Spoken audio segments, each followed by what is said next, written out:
Warahmatullahi wabarakatuh. Anda bersama saya Ustaz Muhammad Hafizi dan insya-Allah pada pagi ini kita akan membongkar rahsia di sebalik nama 114 surah.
Alhamdulillahirrabbilalamin. Wassalatu wassalamu ala ashrafil anbiya'i wal mursalin wa ala alihi wa sahbihi ajma'in.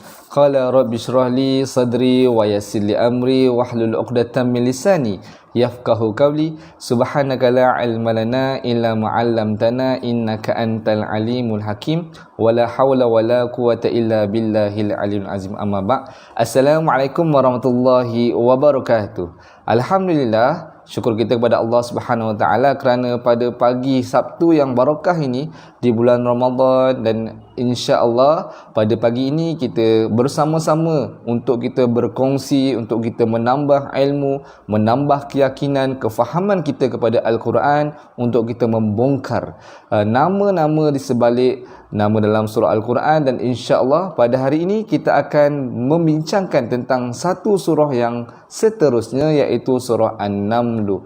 Jadi sebelum saya meneruskan perbincangan saya pada pagi ini, saya nak respon daripada semua hadirin ataupun yang ada bersama saya pada pagi ini, sama ada dengar ataupun tidak suara saya jelas ataupun tidak. Mungkin boleh tolong respon supaya saya dapat tengoklah sama ada kita punya sistem, kita punya teknikal ni okey ke tidak pada pagi ni. Mungkin boleh tolong komen sikit, dengar ataupun tidak suara saya, ataupun jelas ataupun tidak, gambar dan sebagainya. Harap-harap dengan respon daripada tuan-tuan dan puan-puan yang ada bersama saya pada pagi ini dapat membantu kelancaran perkongsian live kita, untuk kita membongkar bersama-sama, sama-sama saya dan anda semua, untuk kita mendalami dan mengambil pengajaran daripada surah An-Naml. Terima kasih Puan Fatimah Razaki, lama tak jumpa, insya-Allah. Alhamdulillah jelas, terima kasih atas respon. Dan harapkan sebelum kita pergi melangkah lebih jauh lagi perbincangan kita tentang surah An-Naml, tolong tekan butang like, tolong tekan butang share, dan harap dapat komen apa sahaja yang kita rasakan penting, supaya apa yang kita tulis itu bukan sekadar dia memberi manfaat kepada orang lain yang mungkin boleh baca komen-komen kita, mungkin boleh baca ilmu yang kita kongsikan bersama dalam komen, tetapi secara tidak langsung sebenarnya kita menambahkan keingatan kita dan juga kefahaman dalam hati kita tentang apa yang kita dengar, apa yang kita dapat pada pagi ini, insya-Allah. Sebab tu kalau kita guru kan, kita selalu suruh anak murid kita menyalin, menulis nota, membuat peta minda. Untuk apa? Untuk menambahkan kefahaman, untuk meyakinkan dia bahawa apa yang dia dengar, apa yang dia belajar, apa yang dia dapat itu adalah benda yang dia faham dan juga benda yang betul. Sebab tu harapnya kalau boleh apa sahaja yang kita dapat pada pagi ini, tolong catat sebanyak mungkin di ruangan komen, dan tolonglah sharekan live kita pada pagi ini. Mudah-mudahan ia memberi manfaat buat diri kita dan juga memberi manfaat kepada sahabat-sahabat kita yang di luar sana. Alhamdulillah. Muslimin muslimat yang dirahmati Allah Subhanahu Wa Taala sekalian, alhamdulillah Pertama sekali, sebelum kita melangkah jauh, kita bersyukurlah kepada Allah Subhanahu Wa Taala kerana pada hari ini kita dapat bersama-sama pada bulan Ramadan. Masih lagi Allah berikan peluang untuk kita hidup, untuk beramal dan juga untuk kita bertaubat kepada Allah Subhanahu Wa Taala. Ini adalah peluang-peluang yang kita perlu ambil sebaiknya. Setiap pagi apabila kita bangun daripada tidur, kita kena sentiasa mulakan pagi kita dengan berfikir. Kenapa kena berfikir? Kita kena tanya beberapa soalan kepada diri kita supaya hari itu dapat kita jalani, dapat kita lalui dengan hari yang terbaik. Terima kasih Rumah Haruman. Assalamualaikum. Alhamdulillah jelas. Waalaikumsalam. Alhamdulillah ramai ni antara pengikut-pengikut setia perkongsian kita pada hari ini dan hari-hari yang seterusnya, insya-Allah. Okey, minta tolong share bantuan dan mungkin boleh tag sebanyak-banyak kawan-kawan kita di ruangan komen pun tak ada masalah, insya-Allah. Jadi kita berbalik kepada apa yang kita perlu tanyakan kepada diri kita. Soalan-soalan yang perlu kita tanyakan kepada diri kita apabila kita bangun daripada tidur. Setiap hari, setiap pagi kita buka je mata kita, kita bangun daripada tidur, kita kena fikir dan bertanya, kenapa Allah hidupkan kita pada pagi ini? Sedangkan malam tadi tak pun kita doa untuk Allah hidupkan kita. Kita tak ada pun minta, ya Allah hidupkanlah aku esok, ya Allah berikanlah aku peluang untuk hidup. Kadang-kadang ada yang berdoa, tetapi kebanyakannya selalunya kita tidak pun minta untuk dihidupkan Allah pada hari ini. Tetapi pagi tadi Allah bangunkan kita, Allah berikan peluang untuk kita hidup. Untuk apa? Soalan tu kena tanya, dan soalan tu perlu ada jawapan yang betul. Allah bangunkan kita, berikan izin kepada kita untuk hidup hanya kerana untuk kita buat dua perkara. Yang pertama sekali, untuk kita menambahkan amalan kita. Menambah sebanyak-banyak amalan kebaikan, amal soleh, amal kebajikan. Dan ini perlu kita sentiasa letak dan setkan dalam minda kita, dalam hati kita bahawa peluang ini aku kena guna sebaiknya. Bukan sekadar kita punya solat, bukan sekadar kita punya Al-Quran, zikir dan sebagainya. Maknanya hidup kita ni perlu kita buat dengan berkualiti dan niatnya kerana lillahi ta'ala. Apabila kita niat lillah, insya-Allah kita tidak akan lelah.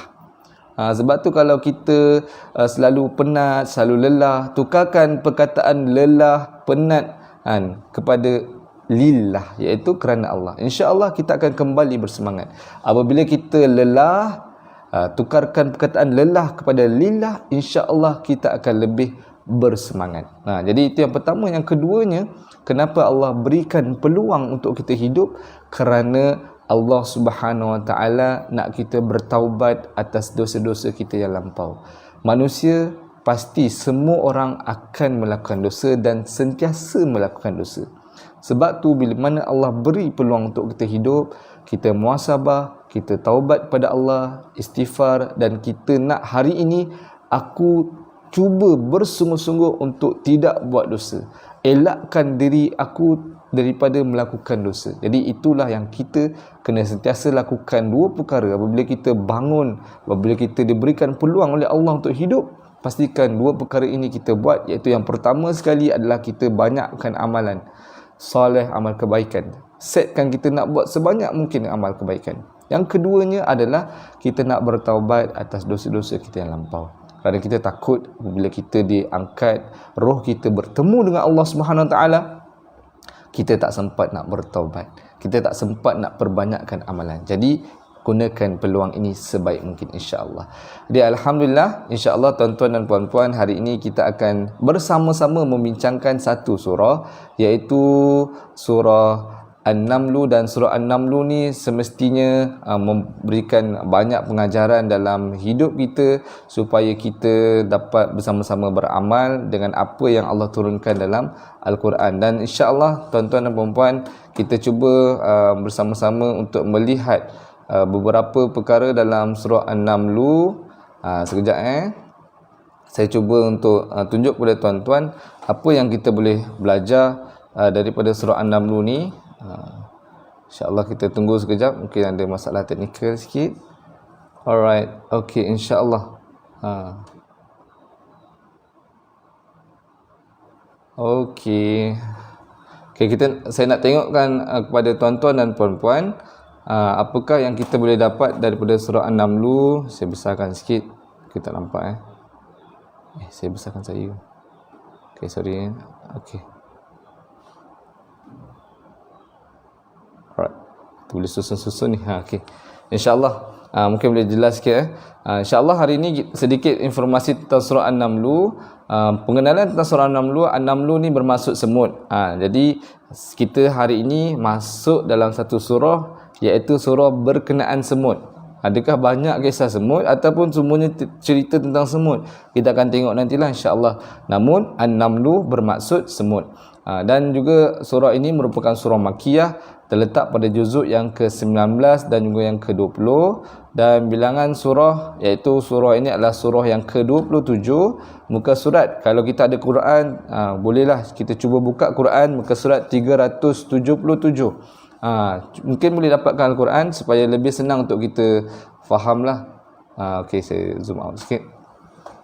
Alright. Okey, dan seterusnya surah ini mempunyai 93 ayat dan juga mempunyai 1109 perkataan. Dalam surah An-Naml ni mempunyai 1109 perkataan, dan jumlah huruf yang ada pada surah ini sebanyak 4699 huruf. Dan ini sedikit pengenalan informasi berkenaan dengan surah An-Naml ni. Okey. Dan seperti biasa kita cuba untuk melihat satu persatu kronologi yang mungkin boleh kita dapat dan kita faham apa yang terkandung dalam surah An-Naml ni lah. Okey, kita tengok Alright. Okey, maaf kecil sikit. Kita besarkan sikit. Okey, harap boleh nampak. Okey. Kronologi surah An-Naml, kalau kita boleh tengok bahawa Allah Subhanahu Wa Taala menyusun ayat-ayat dalam surah An-Naml ni mempunyai kelebihan dan poin-poin penting yang ingin disampaikan oleh Allah Subhanahu Wa Taala. Yang pertama, ayat 1 hingga ayat yang ke-6 berkenaan dengan Al-Quran, keagungan Al-Quran, di mana kalau kita tengok surah An-Naml ni Allah mulakan dengan ayat yang huruf muqatta'ah, iaitu Allah Subhanahu Wa Taala firman Tasin. Tilka ayatul Qur'ani wa kitabim mubin. Maknanya Allah mulakan dengan perkataan Tasin. Tasin ni adalah huruf muqatta'ah. Nanti kita akan tengok bagaimana Allah memulakan surah ni dan apa kaitannya Tasin, dan juga bagaimana Allah nak sampaikan permulaan surah ini berkenaan dengan keagungan Al-Quran. Kalau kita tengok, Allah Subhanahu Wa Taala menyebut Tasin, tilka ayatul Quran wa kitabim mubin.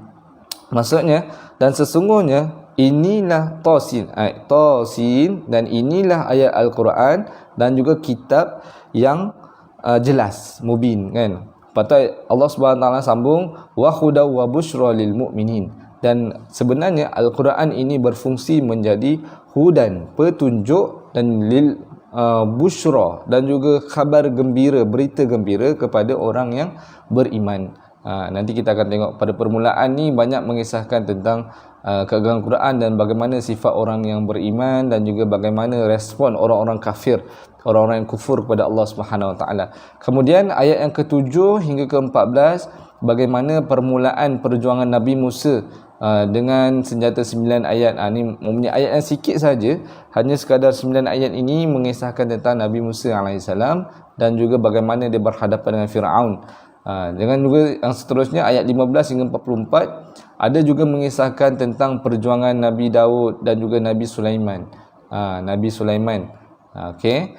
Ayat yang ke-45 hingga 58 ada juga mengisahkan tentang perjuangan Nabi Saleh dalam menghadapi 9 orang gangster Thamud. Ada kisahnya berkenaan bagaimana Nabi Saleh menghadapi kaum Thamud. Dan juga ayat seterusnya 59 dan sehingga ke seterusnya, bagaimana Allah suruh kita melihat kerajaan Allah di langit dan di bumi, dan semuanya tu di bawah penguasaan Allah Subhanahu Wa Taala. Dan ini sedikit-sedikit tentang bagaimana topik-topik perbincangan surah An-Naml. Namun apa yang kita perlu bincangkan pada hari ini, bagaimana Allah Subhanahu Wa Taala, kalau kita tengok dalam buku di sebalik nama 114 surah,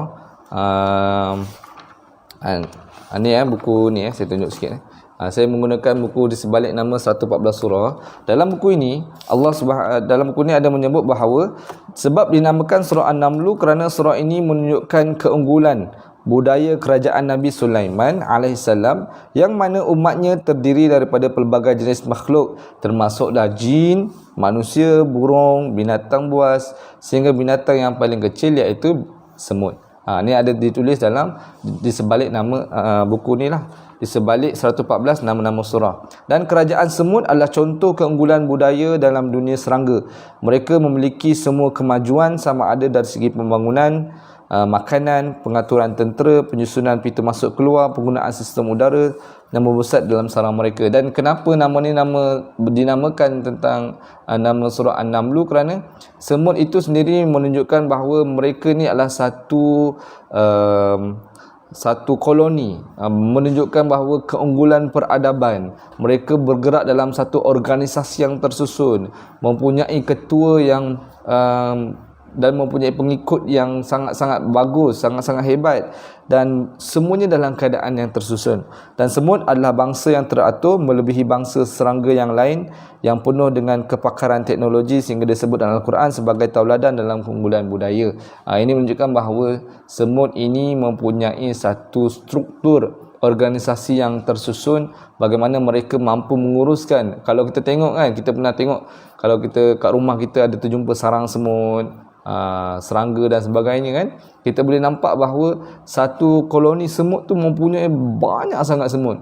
Kita pun tak boleh nak terkira semut. Kadang-kadang kat rumah kita ada setumpuk makanan jatuh waktu kita berbuka puasa, dah datang semut, dihurungnya semut banyak sangat. Itu baru yang beberapa ekor saja keluar untuk mencari makanan, belum ada yang berada di sarangnya. Bagaimana seorang ratu semut, ketua semut, raja semut itu nak menguruskan bilangan yang banyak dalam sarang-sarang semut.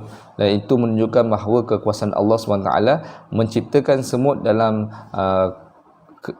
keadaan yang tersusun, berorganisasi, bersistem dan sebagainya. Dan sebab itulah bila mana Allah letakkan nama surah An-Naml ni di dalam Al-Quran, supaya kita dapat bersama-sama mengambil pengajaran dan mencontohi apa yang dilakukan oleh semut. Okey, itu yang kita boleh tengok dalam kita punya buku di sebalik 114 nama surah lah. Kita banyak lagi bila mana bercerita tentang semut. Dalam buku 114 surah ni ada satu fakta saintifik yang saya nak kongsikan kepada anda semua. Katanya semut mampu mengenali antara satu sama lain dan berkomunikasi menggunakan audio frekuensi untuk memberi amaran dan juga peringatan. Maknanya semut ni dia boleh bersembang, dia boleh menyampaikan maklumat, dia boleh bercerita kepada antara mereka dengan menggunakan audio frekuensi. Sebab tu mereka ada antena dia orang kan. Dan selalunya kalau kita jumpa semut, seolah-olah kita nampak semut ni dia punya ukhuwah antara mereka tu sangat erat, sangat-sangat rapat. Sebab apabila berjumpa je mesti dia orang akan bertemu muka dengan muka, betul tak? Dia jarang bertemu bahagian belakang dengan muka, tak. Mereka akan bertemu muka dengan muka, dan ada macam sedikit perbincangan berlaku. Kalau kita perasan, cuba kita tengok ada sekitar kita ada semut ke mana kan, ataupun kita pernah pengalaman kita kalau tengok semut, dia akan lalu jumpa, lepas tu pergi, lalu jumpa dan pergi. Itu yang berlaku apabila semut dengan semut bertemu. Mereka seolah ada sedikit perbincangan, bersembang dan sebagainya, dan sebenarnya itu cara mereka berkomunikasi. Tapi adakah kita dengar apa yang diorang bercakap ni? Apa yang semut ni cakap antara mereka? Kita dengar ke tidak? Memang kita tidak akan dengar. Walaupun semut itu ada dekat bahu kita ni, kita pun tak akan boleh dengar apa yang disembangkan semut kan. Kalaulah semut tu ada dekat telinga kita pun, kita takkan dengar apa yang semut tu cakap. Tapi hebatnya Nabi Allah Sulaiman, di mana Nabi Allah Sulaiman boleh mendengar apa yang dikatakan oleh semut. Itu adalah mukjizat yang Allah Subhanahu Taala berikan kepada Nabi Sulaiman, yang boleh berbicara dengan makhluk-makhluk termasuklah semut, jin dan sebagainya. Itu kelebihan dia lah. Namun itu kita akan bincangkan nanti. Dan insya-Allah hari ini kita tengok bagaimana dan kenapa hikmah dia Allah meletakkan nama An-Namlu ni dalam surah, salah satu nama dalam Al-Quran. Di mana kalau kita tengok ada satu ibrah yang boleh kita ambil, semut pun mempunyai organisasi yang baik, yang mengikut perintah yang benar dan baik dari ketuanya. Apatah lagi manusia harus mempunyai organisasi dan patuh kepada ketua dan arahan pemimpin. Dan ini antara pengajaran-pengajaran yang kita boleh ambil daripada buku di sebalik 114 nama surah ini. Dan sebenarnya kita akan tengok nanti beberapa ayat Quran yang berkenaan dengan semut yang Allah letakkan dalam surah An-Naml ni supaya kita menjadi pengajaran, insya-Allah. Di sebelum tu terima kasih kepada yang sedang bersama dengan sesungut. Okey, sesungut. Terima kasih Alif Rahim sesungut. Sesungut antena pula antena tu TV Okey, alhamdulillah, dan terima kasih kepada semua yang menonton bersama saya pada pagi ini, dan harap kita sedang membincangkan tentang surah An-Naml, dan mungkin boleh share kepada sahabat-sahabat yang lain live ini supaya manfaatnya dapat kita berkongsi bersama insya-Allah. Jadi tuan-tuan dan puan-puan, muslimin muslimat yang dirahmati Allah Subhanahu Wa Taala, dan apabila kita mendalami dan membaca surah An-Naml ni, kita harap kita cuba untuk bersama-sama melihat bagaimana Allah Subhanahu Wa Taala memberikan setiap perkataan, setiap ayat-ayat yang Allah letakkan dalam Al-Quran untuk kita fahami, untuk kita hayati dan untuk kita amalkan dalam kehidupan. Kerana apa yang Allah tulis semestinya memberikan banyak pengajaran dalam hidup kita lah. Sebagai contohnya, kita tengok dalam ayat yang pertama tadi yang saya sebutkan dalam surah An-Naml ni, Allah Subhanahu Wa Taala berfirman, A'udzubillahi minasyaitonirrajim. Tasin tilka ayatul Qur'ani wa kitabim mubin. Maksud dia Tasin, ini adalah ayat Al-Quran dan juga kitab yang jelas, dan iaitu kandungannya dan juga kebenarannya. Ayat yang ketiga, hudan wa busyra lil mu'minin, menjadi hidayah, petunjuk, berita gembira bagi orang-orang yang beriman. Kalau kita tengok dalam ayat ni, Allah Subhanahu Wa Taala memulakan surah An-Naml ni dengan huruf muqatta'ah. Kalau menurut Imam Suyuti, apabila Allah Subhanahu Wa Taala menuliskan ataupun memulakan surah-surah dalam Al-Quran menggunakan huruf muqatta'ah, yang kita tahu bahawa huruf muqatta'ah ni terdapat pada 29 huruf atau 29 surah dalam Al-Quran. Maknanya dalam Al-Quran ada 29 surah yang dimulakan dengan huruf muqatta'ah. Huruf muqatta'ah ni apa? Yang huruf yang terpisah-pisah, yang kita kena baca dia satu persatu, kita tak boleh sambungkan dia. Maknanya kita kena sebut ta dulu dan juga kita perlu sebut sin, dan kita tak boleh bariskan. Jadi itu adalah huruf muqatta'ah. Dan menurut Imam Suyuti, apabila Allah Subhanahu Wa Taala memulakan sesuatu surah itu dengan huruf muqatta'ah, hal ini menunjukkan bahawa Allah Subhanahu Wa Taala nak menunjukkan kehebatan dan keagungan Al-Quran. Sebab itu kalau kita perasan, selepas huruf muqatta'ah, apa sahaja surah-surah yang mula dengan huruf muqatta'ah, pasti selepasnya Allah bercerita tentang Al-Quran. Allah Subhanahu Wa Taala bercerita tentang Al-Quran. Surah apa yang lagi mula dengan seolah-olah macam Tasin ni? Contohnya surah Yasin. Yasin wal kitabim mubin wal Qur'anil Hakim. Kita banyak tengok kan. Kalau Alif Lam Mim zalikal kitabul la raiba fi, surah dalam Al-Baqarah banyak menceritakan bila mana Allah Subhanahu Wa Taala memulakan sesuatu surah dengan huruf muqatta'ah, maka ayat selepas itu bercerita tentang Al-Quran dan menunjukkan bahawa kehebatan dan keagungan Al-Quran. Jadi kita kena faham bahawa permulaan surah ini Allah Subhanahu Wa Taala menunjukkan bahawa permulaan ayat ini Allah Subhanahu Wa Taala nak memotivasikan Rasulullah sallallahu alaihi wasallam bahawa tugas Nabi Muhammad, tugas Rasulullah hanyalah untuk menyampaikan Al-Quran. Sebab tu Allah tulis ayat yang ketiga, huda wa busyra lil mu'minin. Dan sebenarnya Al-Quran yang Rasulullah SAW cuba bersungguh-sungguh nak sampaikan kepada manusia ni, hudau, berfungsi menjadi hidayah, petunjuk, wa busyra. Busyra ni bermaksud khabar gembira untuk orang-orang yang beriman. Sebab itu Allah nak mengingatkan kepada Nabi, Allah nak memotivasikan Nabi, tugas kamu, tugas Rasul hanyalah untuk menyampaikan Al-Quran kepada manusia. Tapi tugas untuk menyampaikan hidayah, petunjuk, khabar gembira ini adalah Allah Subhanahu Wa Taala. Sebab tu tak semua orang dapat menjadikan Al-Quran itu sebagai hudan, sebagai petunjuk, dan tak juga merasakan Al-Quran itu sebagai busyra, berita gembira. Kerana apa? Yang hanya dapat merasai hudan wa busyra, yang baca Al-Quran dia rasa Al-Quran itu merupakan satu petunjuk. Yang baca Al-Quran dan rasakan Al-Quran itu adalah khabar gembira, berita gembira. Tak semua orang dapat rasa perkara sedemikian. Sebab apa? Yang hanya dapat rasa Al-Quran itu sebagai petunjuk dan berita gembira hanyalah orang yang beriman. Namun kalau orang tu tidak beriman, imannya nipis, imannya berkurang, banyak melakukan dosa dan maksiat, mereka baca Al-Quran takkan rasa apa-apa. Cuba kita lihat, cuba kita muhasabah. Sama ada kita ni baca Quran, ada tak rasa sedih bila mana kita baca kisah-kisah para nabi, ataupun kita rasa takut bila mana Allah memperingatkan kita dengan azab-azab Allah, ataupun kita rasa gembira bila Allah menulis tentang nikmat-nikmat syurga. Sama ada kita bila baca Quran rasa biasa ataupun kita rasa luar biasa. Kita rasa hati kita terkesan dengan setiap ayat yang kita baca. Sebab itulah bacaan Al-Quran kita ni sangat berkait rapat dengan kita punya hati, kita punya iman. Sebab tu dalam satu kata-kata daripada Sayyidina Osman bin Affan, jika hati kamu itu bersih, kamu tidak akan pernah kenyang membaca Al-Quran. Maknanya jika hati kita ni bersih, jika iman kita ni tinggi, maka kita tidak akan pernah rasa kenyang, tak akan pernah rasa puas, tak akan pernah bosan dengan bacaan Al-Quran kita. Jadi kalau kita ni baca sedikit dah rasa penat, baca sedikit dah rasa bosan, kita baca sedikit dah rasa lelah, kan?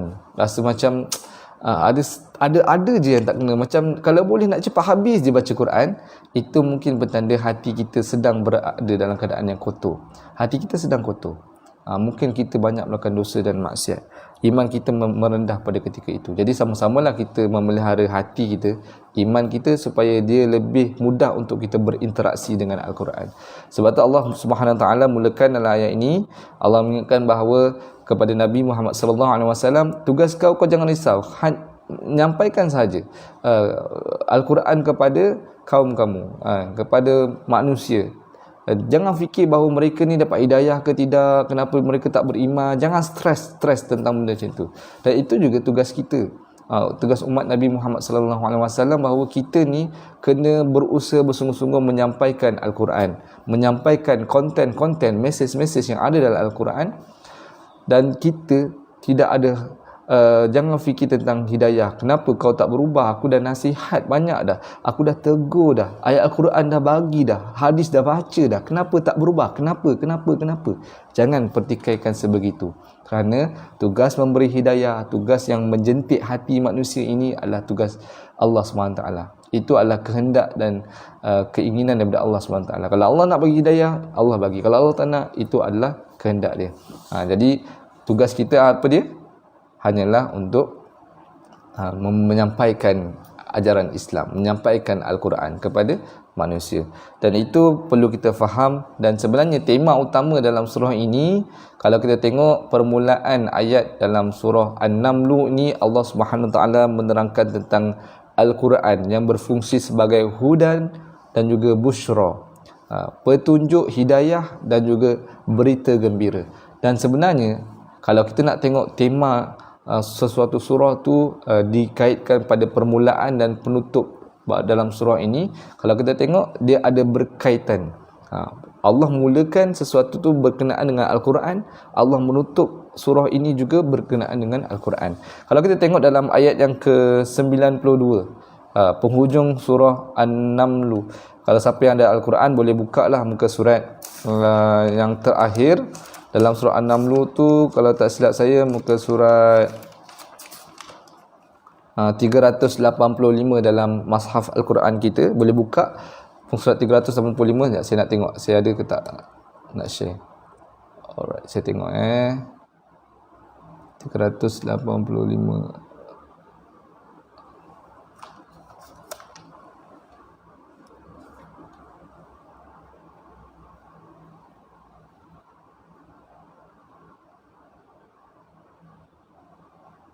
Okey, ada.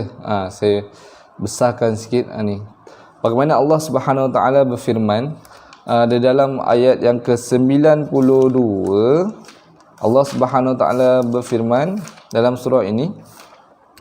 Saya besarkan sikit supaya senang sikit nak nampak. Okey. Mungkin boleh nampak kot Okey, Allah Subhanahu Wa Taala firman yang bermaksud, dan supaya aku sentiasa membaca Al-Quran, oleh itu sesiapa yang mendapat petunjuk Al-Quran dan beramal dengannya, maka faedahnya untuk dirinya sendiri, dan barang siapa yang mungkin boleh nampak kan, faman ihtada fa innama yahtadi li nafsihi, dan barang siapa yang beramal dengan Al-Quran maka ia untuk dirinya sendiri, dan barang siapa yang sesat maka katakanlah kepadanya, sesungguhnya aku hanyalah pemberi amaran.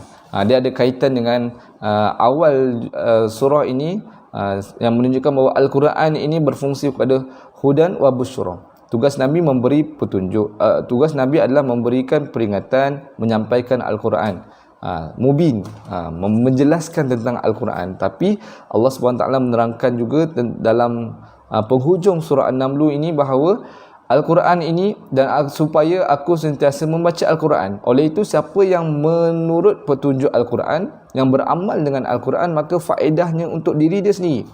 Maka kita ni, bila mana kita beramal dengan Al-Quran, bukan untuk orang lain, sebenarnya untuk diri kita, untuk keselamatan kita, kejayaan kita, ketenangan kita. Dan siapa yang sesat, kalau tengok dalam ayat ni, Allah menunjukkan bahawa ada orang yang beramal dengan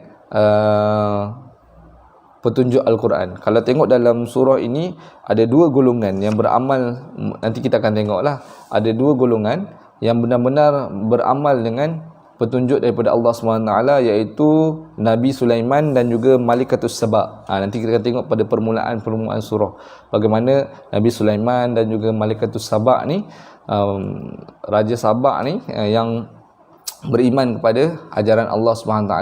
Dan dalam ayat yang ke-92 ini juga ada menerangkan, dan sesiapa yang sesat, wa man dhalla ni sesat. Kalau kita selalu baca surah Al-Fatihah kan, waladdallin, dan janganlah golongkan kami dalam golongan orang-orang yang sesat. Dhal ni sesat. Maka dalam surah ini juga ada menerangkan tentang dua golongan orang yang sesat. Mungkin boleh tulis di ruangan chat, di ruangan komen, iaitu adalah tentang kisah kaum Thamud dan juga kaum Nabi Lut alaihissalam. Kaum Thamud dan kaum Nabi Lut. Kita akan tengoklah kaum Lut. Kita akan tengok bahawa ada dua golongan yang menerima hidayah daripada Allah SWT, dan juga ada dua golongan yang sesat, yang engkar terhadap perintah dan juga hidayah petunjuk daripada Allah SWT. Dan Allah ingatkan, dan seperti mana yang dikhabarkan dalam ayat ini, sesungguhnya aku hanyalah seorang pemberi amaran. Yang katakan Nabi ni hanya seorang pemberi amaran saja, memberi peringatan saja. Wa ana minal munzirin. Maknanya dia hanya memberi peringatan, tetapi yang beri hidayah, yang beri petunjuk adalah Allah Subhanahu Wa Taala. Yang ini kita dah jelaskan tadi bahawasanya tugas sebagai Nabi hanya menyampaikan risalah, hanya menyampaikan apa yang dibawa dan diturunkan oleh Allah Subhanahu Wa Taala.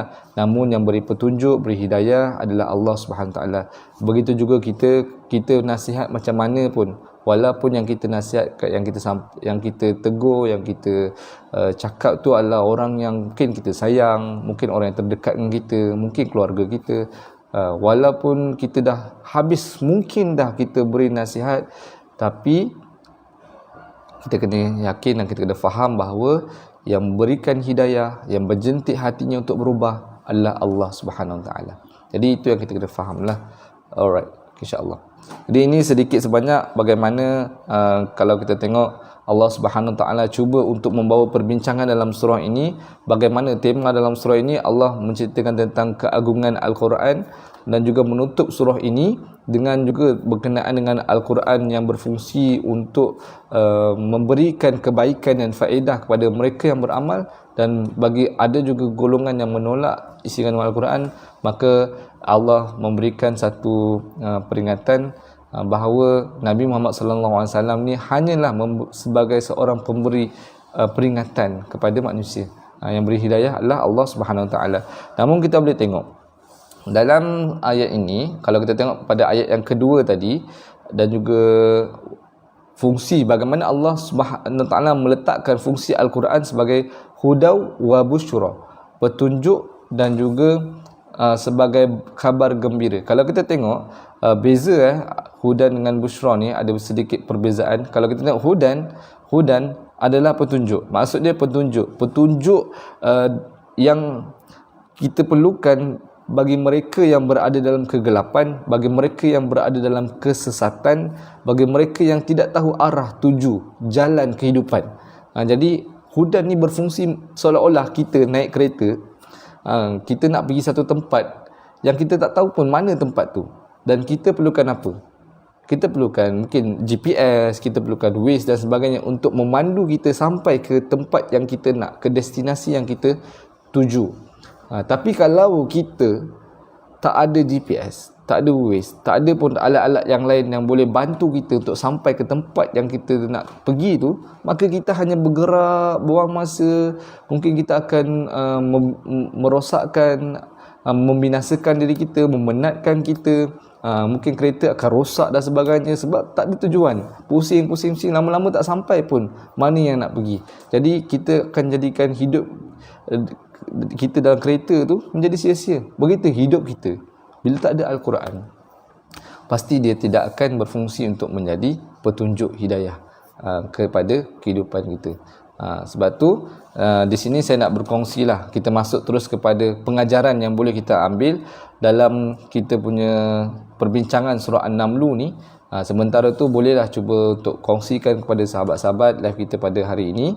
Mudah-mudahan ada kebaikan dan manfaat untuk kita bersama, dan insya-Allah mungkin boleh tolong bantu saya tulis di ruangan komen pengajaran yang kita boleh ambil daripada surah An-Naml ni. Sebenarnya kita tidaklah berusaha untuk membincangkan satu persatu yang boleh kita ambil dalam surah An-Naml ni, sebab perbincangannya sangat luas dan memang dalam masa yang terbatas. Pagi ini tak sempat untuk kita bincangkan semuanya. Apa yang kita cuba buat setiap minggu ni supaya dia menjadi kita punya pembakar semangat, kita punya pengenalan kepada surah tersebut untuk kita lebih mendalami lagi. Kita sendiri yang cuba dalami lagi, kita cuba membaca lagi, kita motivasikan diri kita untuk best rupanya surah An-Naml ni. Aku nak baca lah, aku nak cubalah tengok maksudnya, aku nak belajar lebih mendalam tafsir dan sebagainya.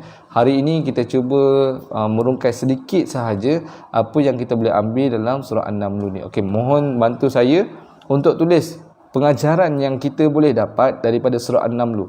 Okey, yang pertamanya seperti mana yang saya dah cuba kongsikan kepada anda. Pengajaran yang pertama, Al-Quran menjadi petunjuk dan berita gembira kepada orang beriman. Mungkin boleh tolong tulis di ruangan chat. Pengajaran pertama yang kita boleh dapat bila kita cuba mendalami surah An-Naml ni, Al-Quran menjadi petunjuk dan juga berita gembira kepada orang yang beriman. Boleh tolong tulis di ruangan komen. Mungkin dia manfaat untuk kita lah. Sebab apa? Mungkinlah kita semua tahu Al-Quran ni bagus, Al-Quran ni petunjuk, Al-Quran ini satu kandungan yang lengkap yang meliputi seluruh aspek kehidupan dan sebagainya. Tetapi ramai yang tak beramal dengan apa yang mereka tahu. Ramai yang tak merasai di jiwa bahawa mereka itu perlu melakukan sesuatu apabila mereka tahu. Sebab tu Islam ini dia sepatutnya bukan sekadar memberikan pengetahuan, tetapi dia sepatutnya memberi kemahuan untuk kita beragama. Ramai pada hari ini mereka ada pengetahuan agama tetapi tidak ada kemahuan untuk beragama. Beza ramai hari ini ada pengetahuan tentang agama tetapi tak ada kemahuan untuk beragama. Termasuklah mungkin diri kita sendiri. Kita tahu baca Al-Quran itu banyak pahala, tapi kita malas baca Al-Quran. Kita tahu zikir dapat membersihkan hati, melembutkan hati, menjernihkan hati, tapi kita malas berzikir. Kita tahu bahawa bila kita bersedekah, Allah sayang. Bila kita bersedekah, Allah akan memberkati rezeki kita, Allah akan menambah keberkatan pada rezeki kita, tapi kita tak nak bersedekah. Jadi kita tahu tapi kita tidak mahu. Sebab tu saya sebut, hari ini kita, mungkin ramai masyarakat Islam pada hari ini yang ada pengetahuan agama tetapi tak ada kemahuan untuk beragama. Jadi kemahuan itu akan timbul jika kita benar-benar mujahadah, bersungguh-sungguh untuk beramal, untuk kita bergerak terhadap apa yang kita tahu. Dia nak kata macam ni lah, orang yang tahu pun tak buat, apatah lagi orang yang tak tahu lagi tak buat. Jadi tak salah untuk kita tambah ilmu, tambah kefahaman, dan insya-Allah Allah Subhanahu Wa Taala akan bantu kita untuk kita beramal dengan apa yang kita tahu. Tuan-tuan dan puan-puan, muslimin muslimat dirahmati Allah, terima kasih Puan Fatimah Razaki. Pengajaran yang pertama adalah Al-Quran menjadi petunjuk kepada orang yang beriman. Ingat, petunjuk dan juga kabar gembira, berita gembira. Sebab apa? Allah Subhanahu Wa Taala menerangkan bahawa apa yang ada Al-Quran sebetulnya dia menjadi satu berita gembira kepada kita. Seronok bila Allah cerita tentang nikmat syurga, kita rasa gembira kerana ada syurga yang sangat-sangat indah, sangat-sangat seronok yang Allah sediakan untuk orang yang beriman, untuk orang yang melakukan amal soleh. Tetapi kita juga kena faham bahawa setiap apa yang kita lakukan perlu melalui petunjuk dan hidayah dari Allah SWT, perlu berlandaskan mengikut petunjuk dan hidayah daripada Allah SWT. Sebab tu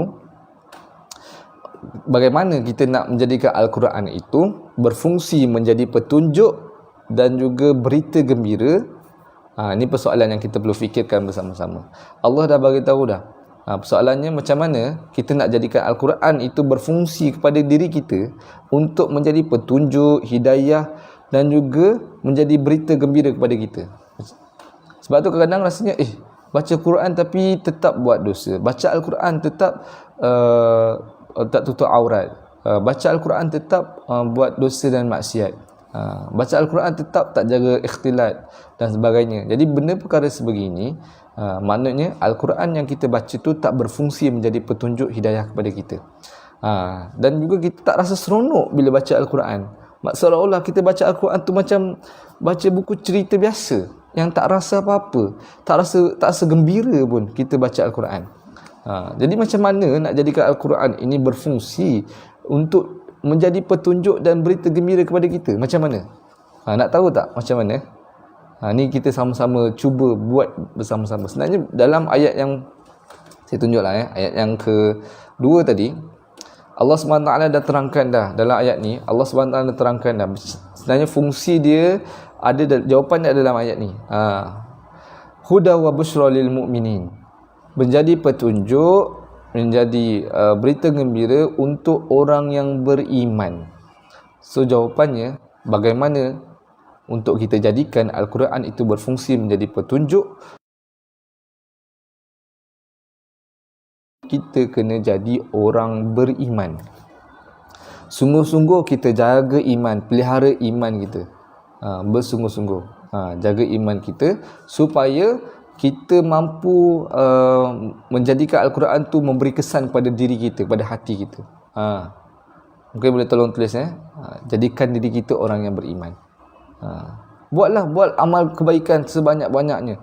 Kita jaga tahajud, solat tahajud kita, kerana di situlah terletaknya kemuliaan kepada seseorang. Kalau kita nak mulia, bangun tahajud. Bukan mulia ni sisi manusia saja. Kita utamakan ni bahawa kita ni nak kedudukan kita tinggi, mulia di sisi Allah SWT. Kita jaga sedekah kita, jaga Al-Quran kita, jaga kita punya amalan-amalan kebaikan supaya dengannya iman kita terjaga. Dan di samping tu kita cuba berusaha bersungguh-sungguh untuk mengelakkan diri kita melakukan dosa dan maksiat, terutamanya dosa-dosa anggota badan kita lah. Bagaimana mata kita perlu jaga, mulut kita perlu jaga, telinga kita perlu jaga, ni tangan, kaki dan sebagainya, supaya anggota tubuh badan kita ni tidak membuat perkara-perkara yang dilarang oleh Allah SWT. Dengan itulah kita dapat memelihara keimanan kita kepada Allah. Iman ni dia sekejap boleh naik, yazid, sekejap boleh wa yankus. Yazid wa yankus. Kejap naik, kejap turun. Dia boleh berubah sekelip mata saja. Sebab tu kita kena jaga bersungguh-sungguh iman kita ni. Dan iman ini dia ada kaitan dengan ilmu, ada kaitan dengan amal soleh. Kalau kita tambah ilmu kita, insya-Allah iman kita menaik. Kalau kita tambah amal soleh kita, insya-Allah iman kita sentiasa naik. Tapi kalau kita tak tambah ilmu, kita pula buat dosa, buat maksiat, amal soleh pun kita tak tambah, kita buat macam biasa je. Solat fardu, buat je lah solat macam biasa 5 kali sehari. Tak buat amal-amal sunat. Malah perkara-perkara yang melalaikan, yang dosa, itu yang kita buat. Kita suka berlama-lama menonton movie, kita suka berlama-lama main game dan sebagainya. Jadi benda ini mampu merosakkan keimanan kita, mampu melemahkan iman kita, dan akhirnya sebab itulah apabila kita baca Al-Quran, kita tak rasa seronok. Sebab apa? Kita rasa lebih seronok kita tengok drama Korea, kita tengok drama Hindustan. Kita tak rasa seronok baca Al-Quran sebab kita rasa lagi seronok main game PUBG, Mobile Legend dan sebagainya, COD. Sebab tu tak salah untuk kita buat perkara-perkara yang harus ni, tapi jangan berlebih-lebihan, dan pastikan kita tidak meletakkan itu di hati kita. Dunia ni kita jangan letak ke hati, kita letak je di tangan. Sebab kalau kita letak di hati perkara-perkara keduniaan ni, maka hati kita tidak akan rasa seronok dengan perkara akhirat. Bila mana kita letakkan dunia, perkara-perkara dunia di hati kita, kita tak akan rasa seronok dengan perkara-perkara akhirat. Ibadah kita tak akan rasa seronok. Al-Quran kita tak akan rasa seronok. Sebab apa? Perkara-perkara keseronokan dunia kita letak dalam hati kita. Jadi itu hati-hati, menjaga hatilah, insya-Allah. Jadi itu yang pertama sekali, pengajaran yang boleh kita ambil, Al-Quran pasti akan menjadi petunjuk dan juga kabar gembira untuk siapa? Untuk orang yang beriman. Jadi usahakan diri kita bersungguh-sungguh menjadi orang yang beriman, dan mudah-mudahan dia berfungsi kepada diri kita, insya-Allah. Yang keduanya, antara pengajaran yang boleh kita ambil, kita kena sentiasa cuba untuk bersyukur kepada Allah Subhanahu Wa Taala. Okey, saya tunjuk sikit mungkin tak nampak. Okey. Yang kedua, pengajaran yang kedua, boleh tolong bantu saya tulis cara untuk kita bersyukur kepada Allah. Pengajaran yang kedua, cara untuk kita bersyukur kepada Allah Subhanahu Wa Taala. Ada Allah Subhanahu Wa Taala merakamkan dalam surah An-Naml ni pada ayat yang ke-40. Kalau boleh buka dalam Quran pada ayat yang ke-40, ada satu ayat Quran Allah SWT menulis dalam ni berkenaan kisah bagaimana kisah kita pernah dengar kan, kisah Nabi Sulaiman yang bagaimana cuba membawa singgahsana Ifrit, jin Ifrit boleh mencabar, bagaimana jin Ifrit ini boleh membawa singgahsana hanya dengan sekelip mata dan sebagainya. Jadi antara kelebihan-kelebihan orang-orang yang berada pada zaman Nabi Sulaiman ini, dan ada pada satu kisah, ada satu ayat Al-Quran di mana dibentangkan singgahsana tu. Kalau kita tengok, berkata pula seorang yang mempunyai ilmu pengetahuan dalam ayat yang ke-40, aku akan membawakannya, iaitu singgahsana istana ni, kepadamu dalam masa sekelip mata. Setelah Nabi Sulaiman melihat singgahsana itu terletak di sisinya, berkatalah, ini ialah dari limpah kurnia Tuhanku. Hadza min fadli rabbik. Hadza min fadli rabbik. Ini adalah limpah daripada kurnia Tuhanku untuk mengujiku adakah aku bersyukur atau aku tidak mengenangkan nikmat pemberiannya. Dan ini berkenaan dengan bagaimana cara untuk kita bersyukur kepada Allah SWT. Maka ada jin Ifrit yang kata sebelum kita duduk, Nabi Sulaiman duduk di singgahsana, dia boleh bawa. Ada orang juga yang mempunyai ilmu yang hebat ni, daripada kitab Allah, kata dalam sekelip mata boleh bawa singgahsana kepada Nabi Sulaiman AS kan. Jadi, dan Nabi Sulaiman nak mengatakan bahawa kehebatan-kehebatan ini hadza min fadli rabbik, daripada kelebihan kurniaan daripada Allah SWT untuk menguji liyabluwani, sama ada kita ni bersyukur ataupun kita kufur atas nikmat Allah SWT. Ingat, ini antara cara bagaimana kita nak bersyukur pada Allah SWT. Saya bagi dua.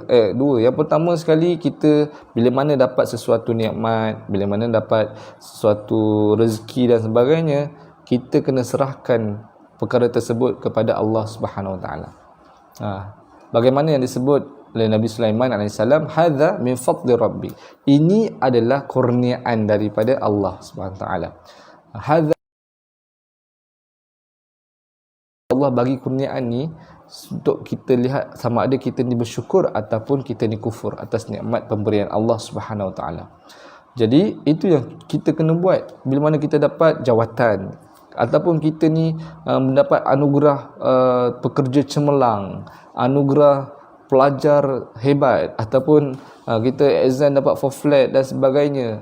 Bila mana orang memuji kita, orang mengucapkan tahniah kepada kita, kita serahkan kelebihan-kelebihan itu kepada Allah. Jangan ingat apa yang kita dapat, apa yang kita kecapi ini semuanya adalah disebabkan kita, usaha kita, kehebatan kita, kepandaian kita, kerja keras kita. Bukan. Kita kena serahkan segalanya kepada Allah. Yang pertama sekali, kembalikan semua itu kepada Allah. Yang keduanya, cara untuk kita bersyukur kepada Allah, kita buatlah macam mana cara Nabi Muhammad SAW bila mana ditanya oleh isterinya, kenapalah Nabi, bila mana Nabi ini dilihatkan setiap malam bangun solat malam, sehingga isterinya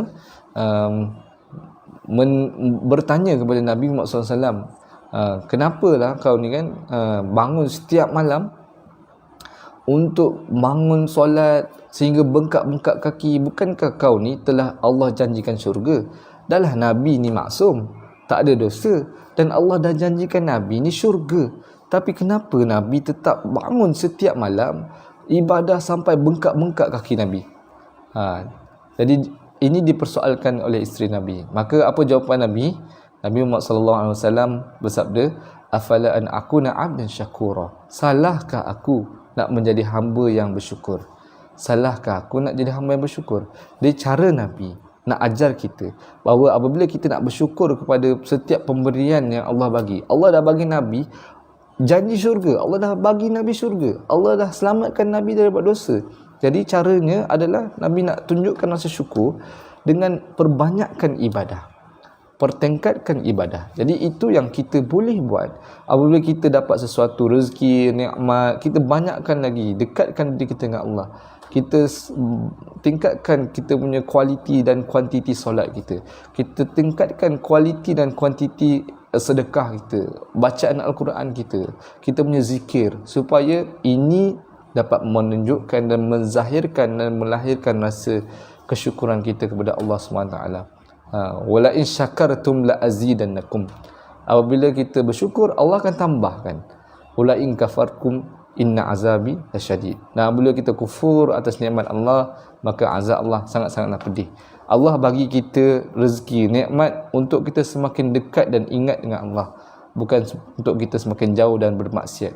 Apabila kita menggunakan rezeki, nikmat yang Allah bagi untuk melawan kembali Allah, untuk membuat segala perkara-perkara yang dilarang oleh Allah, maka tunggulah azab Allah. Tunggulah azab Allah. Ni nak ingatkan diri saya dan semualah, sama-sama kita berusahalah. Mungkin Allah bagi kita nikmat sedikit ni kan, kita gunakan nikmat kita tu untuk kita sama-sama banyakkan ibadah. Kalau kita nak buat dosa dan maksiat, kita ingat Allah bagi aku nikmat bukan untuk buat maksiat, untuk aku semakin ingat dan dekat dengannya. Kita kena ingat. Sebab tu bila mana kita nak makan kan, kita dapat gaji, kita dapat rezeki, kita beli makanan untuk diri kita, untuk keluarga kita, untuk anak-anak kita, dan kita bila mana kita beli makanan ataupun petang nanti kita nak berbuka puasa kan, selain kita baca doa nak berbuka, kita selalu baca doa makan, betul tak? Apa bunyi doa makan? Allahumma barik lana fima razaqtana wa qina adzabannar. Kan kita baca doa makan kan selalu kan. Allahumma barik lana, ya Allah ya Tuhanku, berkatilah rezeki, barik lana, berkatilah rezeki yang Engkau telah kurniakan kepada kami ni, fima razaqtana, wa qina adzabannar. Dan penghujungnya kita doa supaya kita ni dijauhkan daripada azab api neraka. Sebab apa Allah kaitkan rezeki dengan neraka? Sebab ada orang, kebanyakan orang yang gunakan rezeki ni untuk mereka masuk dalam neraka. Mungkin kita, mungkin orang lain, mungkin mereka yang berada di sekeliling kita, mungkin kita sendiri kita tak sedar. Kita guna nikmat yang Allah bagi untuk melawan Allah balik, untuk buat keingkaran, buat dosa, buat maksiat kepada Allah. Dan kita tak guna nikmat yang Allah bagi untuk kita semakin menambah amal kebaikan kita lah.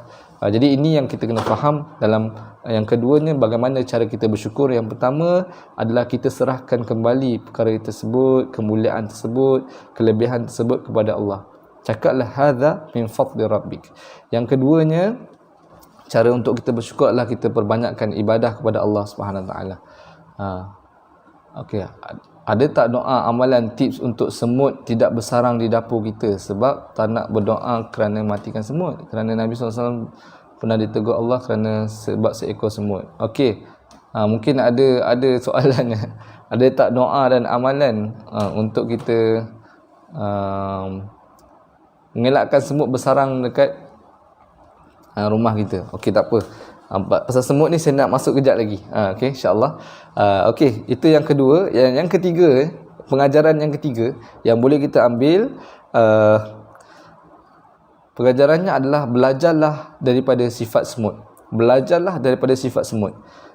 Kali ini diceritakan, sebab kalau kita tengok surah An-Naml ni diambil nama surahnya dalam surah An-Naml ni pada ayat yang saya tengok pada ayat yang ke-18. Kalau boleh buka Al-Quran pada ayat yang ke-18, Allah Subhanahu Wa Taala berfirman, A'udzubillahi minasyaitonir rajim, hatta idza atau ala wadin namli qalat namlatu ya ayyuhan namlu udkhulu masakinakum la yahtimannakum Sulaiman wa junuduhu wa hum la yash'urun. Mungkin boleh tolong tulis dalil ni, ayat nama surah An-Naml ada dalam ayat yang ke-18 surah An-Naml. Ini satu ayat yang kita kena tengok betul-betul kerana dia memberikan banyak pengajaran. Yang pertama sekalinya, Allah mengisahkan tentang Nabi Sulaiman yang bersama tenteranya sedang berjalan di satu kawasan dan kemudiannya ada seekor semut. Seekor semut berkata kepada anak-anak buah dia, kepada semut-semut yang lain, idza atau ala wadin namli, Nabi Sulaiman melalui satu kawasan lembah semut, wadin namli. Pada kemudian qalat namlatun, kalau kita tengok dalam bahasa Arab, namlatun adalah membawa maksud muannas, perempuan, namlah. Kita akan tengoklah kenapa Allah letak, benarkah Al-Quran ni satu kitab daripada Allah. Kita akan tengok namlah adalah semut betina lah, semut perempuan pula, semut betina. Qalat namlah, semut betina ni mengingatkan bahawa ya ayyuhan namlu, wahai semut-semut sekalian. An-Namlu ni, inilah nama diambil daripada nama surah An-Namlu ni. Ya ayyuhan namlu, semut-semut. Ni memberi makna yang umum, maksud semua semut. Maknanya namlah ni semut betina kepada semua semut. Dia bagi tahu kepada semua semut. Dan sebenarnya siapa semut betina ni adalah raja semut. Dia bukan raja lah. Kalau raja ni lelaki kan, dia permaisuri semut. Sebab tu kalau mengikut kajian sains, semut ni yang akan menjadi permaisuri adalah semut betina. Tidak akan ada semut jantan yang akan jadi permaisuri. Dan nama permaisuri, ketua semut dalam satu koloni ni, satu kawasan tu adalah semut betina. Ini menunjukkan kebenaran Al-Quran. Al-Quran meletakkan, menggunakan wazan yang tepat, penggunaan kata nama yang tepat untuk merujukkan semut betina lah yang menjadi permaisuri, yang mengingatkan anak-anak semut yang lain, semut-semut yang lain. Diingatkan bahawa ratu semut, permaisuri semut, ratu semut, terima kasih. Ratu semut, dia berkata kepada semut-semut yang lain, ya ayyuhan namlu dukhulu masakinakum, masuklah kamu semua semut ke dalam kamu punya tempat tinggal kamu. La yahtimannakum Sulaiman, maka agar kamu tidak dipijak oleh Sulaiman dan tenteranya sedangkan mereka tidak mengetahui. Nak katakan kat sini, apa yang berlaku selepas itu. Saya suka untuk kita tengok apa yang berlaku selepas itu. Apabila Nabi Sulaiman, macam mana kita ceritakan pada awal tadi, antara mukjizat Nabi Sulaiman, dia ni boleh berkomunikasi dan boleh mendengar kata-kata daripada semut. Dan di mana selepas itu dia berkatalah pada ayat yang ke-19 tu, fatabassama dhahikan min qawliha. Maka Nabi Sulaiman bila mana mendengar, dia senyum sambil gembira.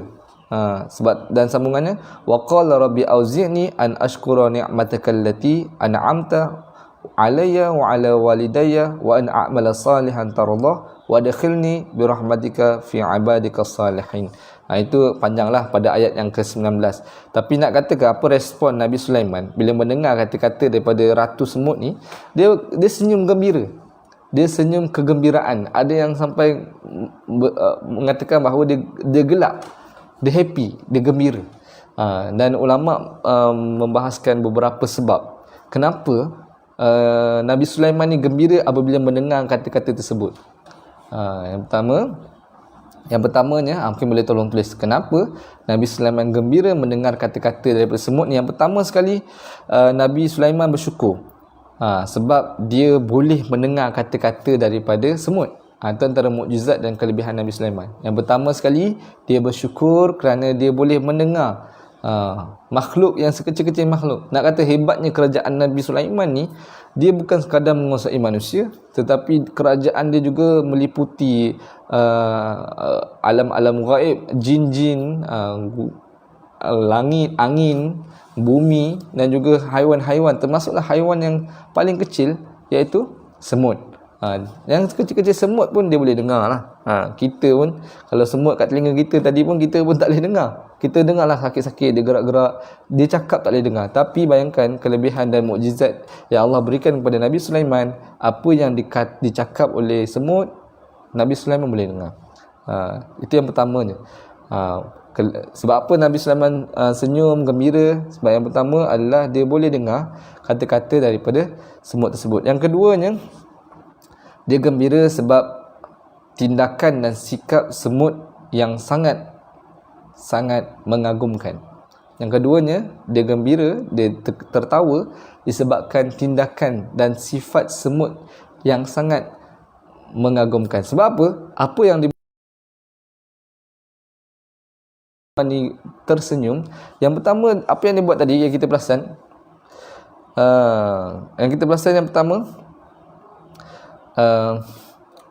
yang pertama sekali, Ratu Semut tu dia memberi peringatan kepada kita bahawa dia beri peringatan kepada anak-anak semut dia bahawasanya Nabi Sulaiman dan juga tenteranya akan datang. Dan kamu kena hati-hati dan masuk ke rumah kamu, ke tempat kamu, supaya kamu tidak dipijak. Hal ini menunjukkan bahawa dia kata semut ni dia tak salahkan Nabi Sulaiman dan juga tentera-tenteranya sebab mereka tak nampak. Maksudnya Nabi Sulaiman dan tenteranya tak nampak semut yang ada sebab dia kecil. Tapi semut ni dia menyalahkan diri dia. Dia kata kau jangan salahkan dia orang. Kalau aku dah bagi ingat kau masuk, maknanya kau kena masuk. Jangan salahkan dia orang kalau dia orang pijak kamu. Macam itulah nak katakan. Maknanya semut itu memberi peringatan bahawa jangan salahkan semut, jangan salahkan Nabi Sulaiman dan tenteranya kalau mereka pijak kita. Tapi salahkan diri sendiri. Hal ini apa yang kita boleh faham, apa yang kita boleh belajar daripada semut ni, kita kena muhasabah diri kita. Salahkan diri kita apabila kita ditimpa musibah ataupun ujian. Jangan kita tunding jari kepada orang lain. Jangan kita salahkan keadaan, jangan kita salahkan orang lain. Pertama sekali kalau kita diuji ni, muhasabah diri kita. Sebab itulah dah di awal-awal diberi peringatan. Dah beri peringatan, tak nak dengar, Allah uji. Ni, jangan salahkan orang lain lah. Aku dah cakap, kau tak nak buat. Jangan salahkan orang lain, salahkan diri sendiri. Allah dah bagi peringatan, Allah dah bagi Al-Quran, Allah dah bagi petunjuk, kita tak ikut. Kalau Allah berikan azab, kalau Allah turunkan ujian untuk memperingatkan kita, jangan salahkan, pertama sekali, jangan salahkan Allah, jangan salahkan orang lain, jangan salahkan keadaan, jangan salahkan takdir, tapi muhasabah diri kita sendiri.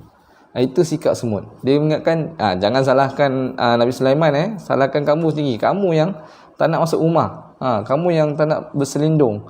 Okey, itu yang pertama. Yang keduanya, apa pengajaran yang kita boleh ambil daripada semut-semut and the gang ni?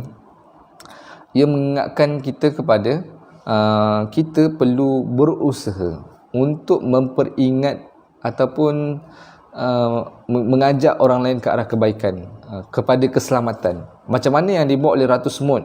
Ratu Semut dia tahu, dia nampak, dia tahu, dia sedar yang Nabi Sulaiman dan tenteranya akan datang.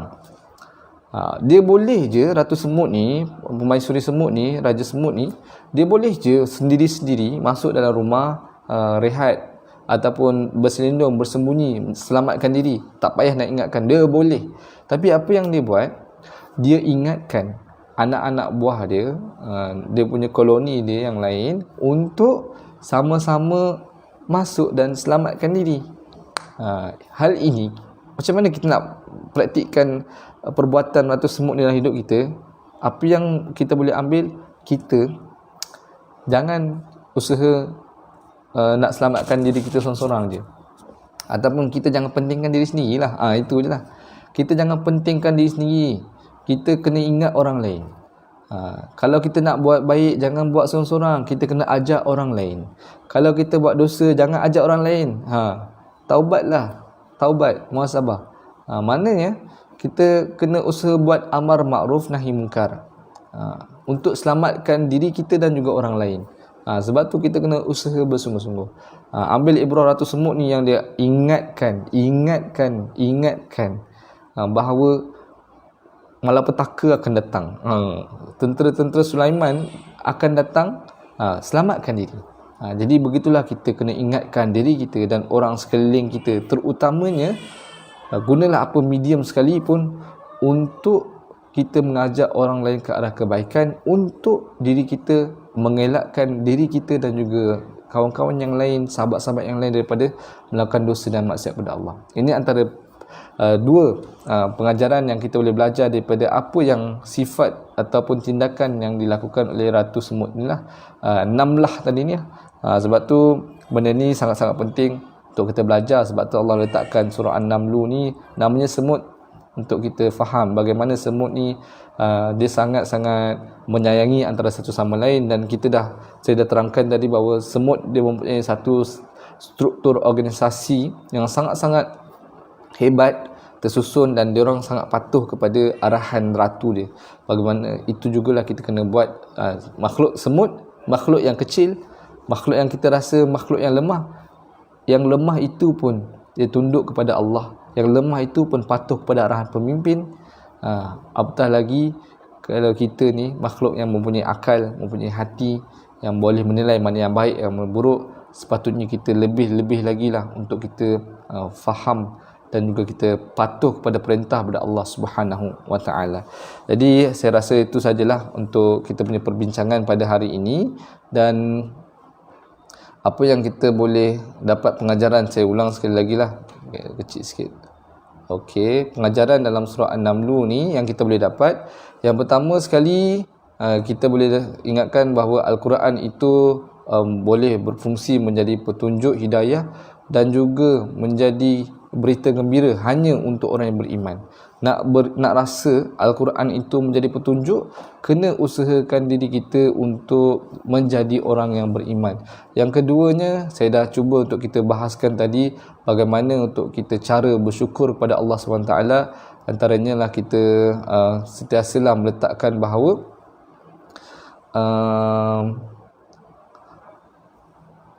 kita kena sentiasa mengembalikan segala apa yang nikmat, rezeki, kelebihan yang kita dapat kepada Allah, dan kita kena berusaha bersungguh-sungguh untuk mempertingkatkan amal ibadah kita kepada Allah SWT. Dan yang ketiga, belajar daripada semut. Yang tadi kita dah terangkan bahawa semut ni dia sentiasa memperingatkan sahabatnya kepada ke arah kebaikan, menyelamatkan mereka daripada kemungkaran dan sebagainya. Dan juga bagaimana semut tidak menyalahkan orang lain, dia sentiasa berusaha untuk menunding jari pada diri mereka, muhasabah diri mereka terhadap apa yang telah mereka lakukan, dan itu yang sepatutnya kita lakukan sebagai manusia yang beriman dan berakal, dan kita mampu untuk menjadi seseorang makhluk hamba Allah yang lebih baik, insya-Allah. Jadi antara tadi soalan, saya rasa nampak soalan macam mana kita nak selamatkan diri kita, ataupun macam mana rumah kita banyak semut. Ini pun soalan-soalan yang penting juga untuk kita bincangkan. Rumah saya banyak semut, macam mana nak buang? Sebab kita takut, kita tak naklah kita bunuh semut dan sebagainya kan. Sebenarnya antara hikmah kenapa rumah kita ada semut, saya pun ada terdengar lah satu ceramah daripada Dr. Zahazan, Ustaz Dr. Muhammad Zahazan Muhammad. Dia ceritakan bahawa ada satu kajian, sekiranya ada semut di dalam satu tempat, maka dia tidak akan ada anai-anai. Maka sebab apa? Sebab semut dan anai-anai adalah dua kumpulan yang tidak boleh duduk dalam satu tempat. Maka kalau duduk satu tempat, mereka akan bergaduh dan sebagainya. Sebab tu kalau rumah ada anai-anai, maknanya dia tak ada semut. Rumah yang ada semut, dia tak ada anai-anai. Jadi benda tu sangat-sangat hikmah lah kan. Kalau anai-anai ada, mungkin dia akan makan kayu-kayu kat rumah kita dan sebagainya. Sebab wallahu alam lah, saya pun tak jumpa doa-doa yang boleh kita amalkan untuk semut. Tapi kalau boleh kita ni ada satu petua lah. Petua, bukanlah fatwa, ni petua lah, petua. Tapi boleh jadi dia berguna, boleh jadi ia tak berguna. Dia bergantung juga. Antara cara mungkin boleh kita lakukan untuk kita menghalau semut-semut ni, sebab semut ni kan banyak jenis. Kadang ada semut yang dia senang lari, ada semut tu kita dah halau-halau dia tak nak lari kan. Memang itu je lah, situ je lah tempat dia kan. Ada seorang petua orang lama lah, dia kata kalau nak halau semut ni, kita cakap dengan semut. Kita bukan Nabi Sulaiman, tapi kita cakap dengan semut. Semut, kalau boleh pergilah cakap elok-elok. Sebab saya nak makan kat sini. Mungkin sekali bagi masa 2 minit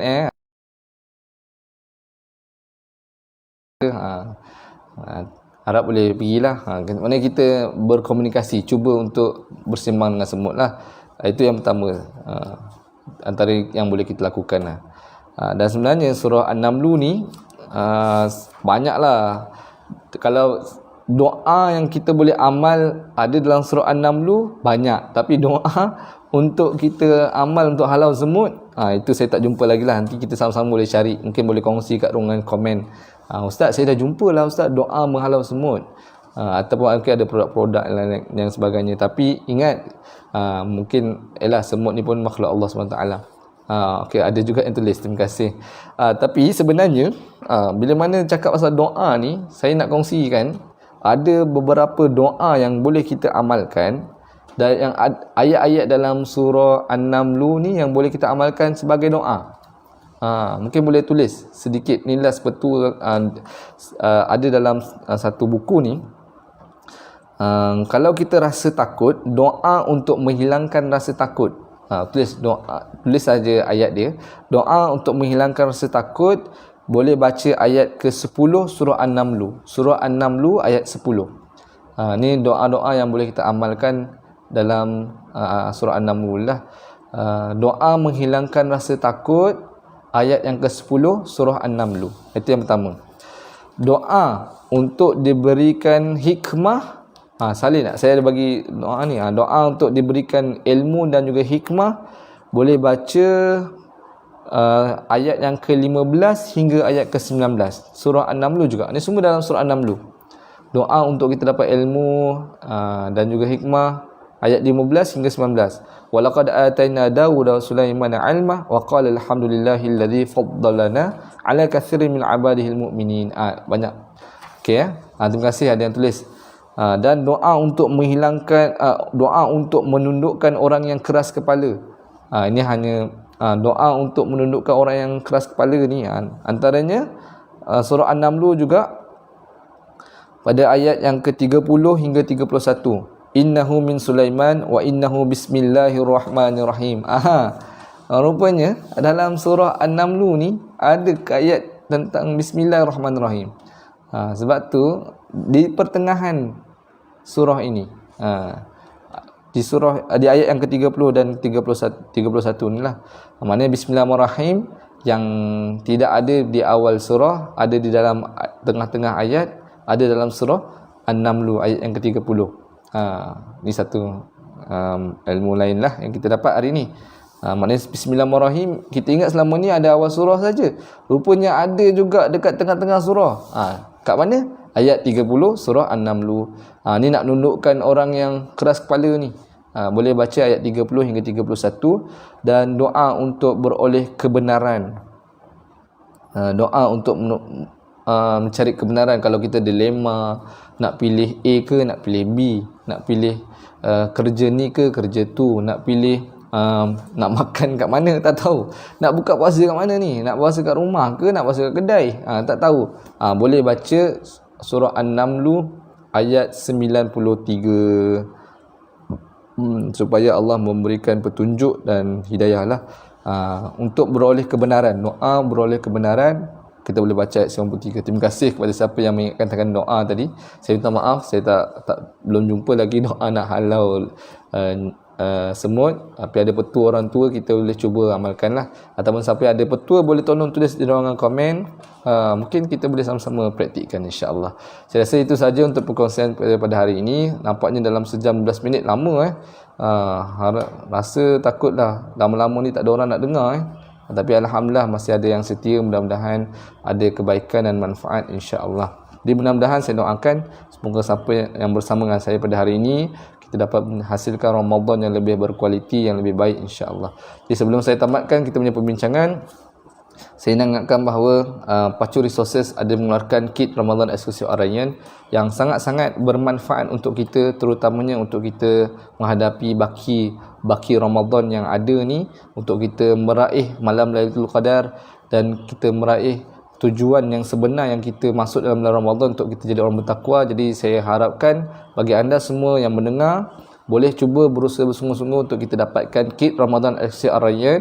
Nak tahu macam mana nak dapatkan, mungkin boleh klik link yang ada di ruang komen, ataupun tinggalkan nombor telefon anda dalam komen ataupun mesej di page Pacu Resources, page Bacalah ni. InsyaAllah kita akan respon secepat mungkin untuk memberikan anda set Ramadan eksklusif Ar-Rayyan ni, kit Ramadan eksklusif Ar-Rayyan ni. Walaupun Ramadan berbaki hanya beberapa hari saja lagi, kata Ustaz, nanti nak tunggu beli ni posting lambat sampai, takut raya dah baru sampai. Kita boleh gunakan kit ini untuk tahun hadapan, untuk tahun-tahun yang akan datang. Boleh hadiahkan kepada ibu bapa kita, keluarga kita, saudara mara kita. Semoga itu menjadi sedikit jariah yang boleh kita usahakan, yang mungkin amalannya, pahalanya, ganjarannya akan berterusan walaupun kita sudah meninggal dunia, insya-Allah. Jadi wallahu alam, yang baik itu dari Allah SWT, yang kurang itu atas kelemahan dari saya sendiri. Saya minta maaf sekiranya ada salah silap, mungkin boleh beri teguran dan sebagainya. Saya sangat terbuka. Kita hanya berkongsi dan saya pun masih belajar. Mudah-mudahan apa yang kita dapat hari ini Allah berikan taufik dan hidayah untuk kita sama-sama beramal. Wallahu alam. Assalamualaikum warahmatullahi wabarakatuh.